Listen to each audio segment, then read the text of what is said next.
ไปพี่น้องลูกพ่อจะมาอยู่แล้วมึงเลิกลูกค้าเกิดแล้วได้ไหมได้ปะได้ค้าเกิดตัดห้องไปเลยนะเราเก็บกิโลน้ำท่วมพี่น้องเอ้ย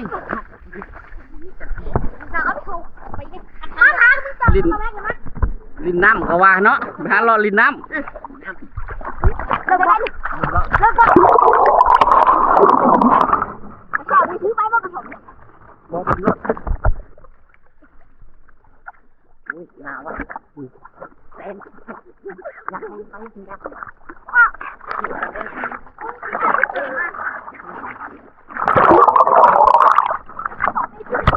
ว้าลิบบัวยืมมือเลยเด้อลิบบัวยืมมือเลยนะระวังห่วงยางถึกหนัก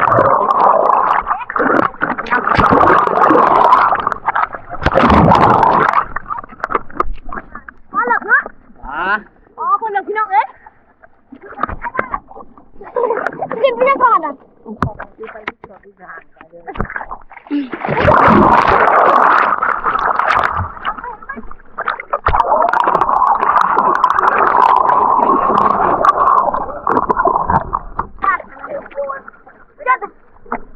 เขาหาทางนี้แล้วเขาจังรอดขามอยู่คุณเนาะโอ้รีบวนอยู่มือตื่นแล้วไม่ทันนะตื่นแล้วเอาห่วงยางเอาห่วงยางเนื้อสูเนาะหอมเม็ดปวกเนาะเห็ดปวกออกไปจาก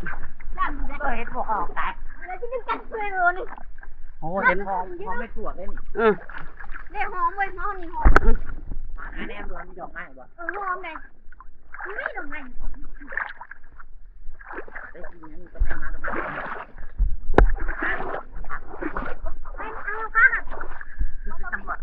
ไปพี่น้องเอ้ยพากันมาลินน้ำมือนี้หาจิรอน้ำกันได้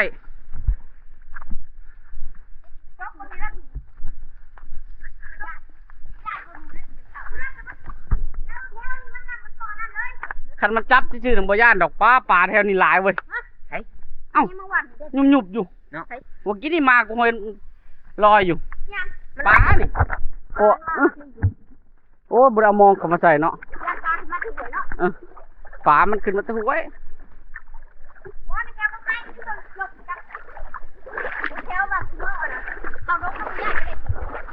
บ่มีบ่มันบ่อยากมีอยู่ดงนะ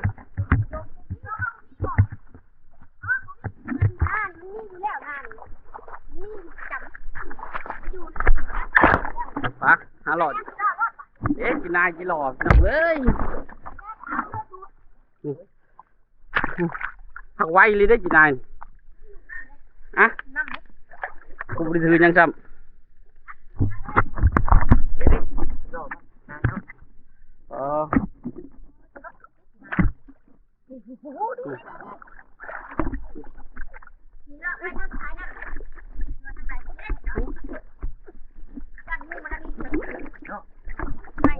นกได้สิ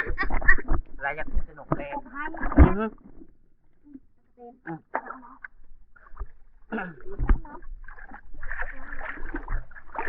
จังหน่อยร้อยกรัมเนาะ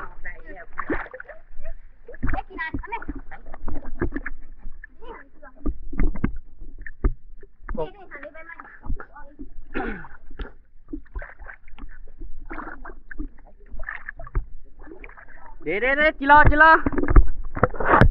นี่ดูนี่อ๋อพี่น้องไงมากับทีมงานนี่ตัวนี้กะเบิ่งแน่นี่เอาคลิปยาวๆเลยนะพี่น้องมานี่จัดไปเบิ่งกันต่อไปเลยอันนี้เต็มยัง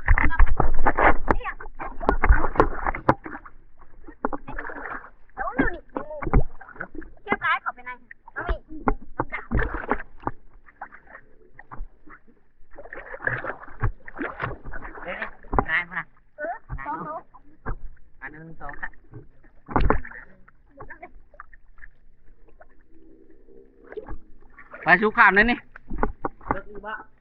เลิกกันมันมีต้นไม้หลายอยู่เอาลอยไปจับต้นไม้เอาปพี่น้องปะน้ำท่วมเด้อที่โบเป็นห่วยโบเป็นห้องเด้อพี่น้องเด้อน้ำท่วมป่าพี่น้อง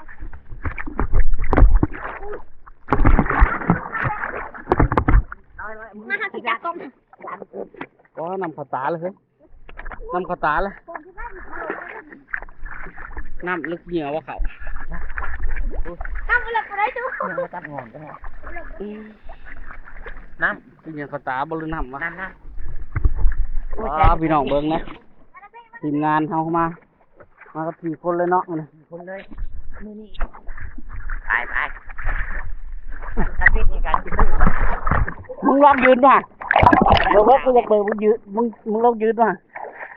โอ้เด้อเลิกกันดิว่าแต่อยู่เลิกอยู่รีบเลยหมอนี่รีบเลยบนยืดเลยรีบขึ้นยืดเลยว่าปะถามไปต่อยตัวที่นั่นทางคู่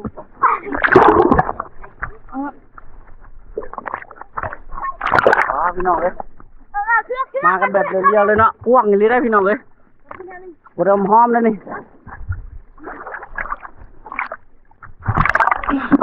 ลงยืนไปด้วยเท้านี้จะบังเด้อดีขึ้นไหมโอ้มากับเนาะว้าลึกแห้งเลยมากับช่องเสี่ยวกับช่องก่อพาเพลินเนาะพี่น้องมันนี่ก่อมาลุยตามกันที่ข่าว2,000แล้ววะพี่น้องวะ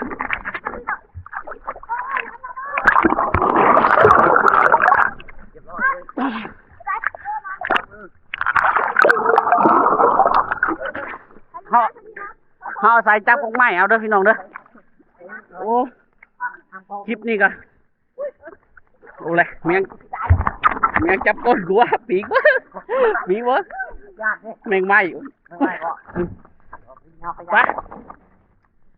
ป้าพี่น้องเลยเขามาหาจิโร่น้ำเลิกเขาความน้ำเนาะตอนนี้ยืนใหม่ด้วยไปบ่จงกอพาลุยเนาะบุเลิกก็ได้เบิ้งวิทย์ห้องแล้วจ้ะวิทย์ห้องแล้ว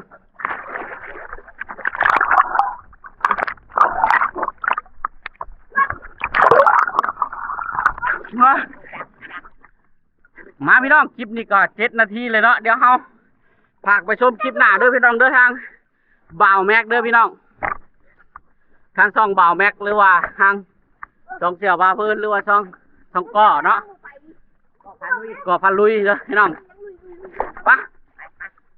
คลิปนี้ก็จบก่อนเดี๋ยวไปต่อคลิปหน้าเนาะ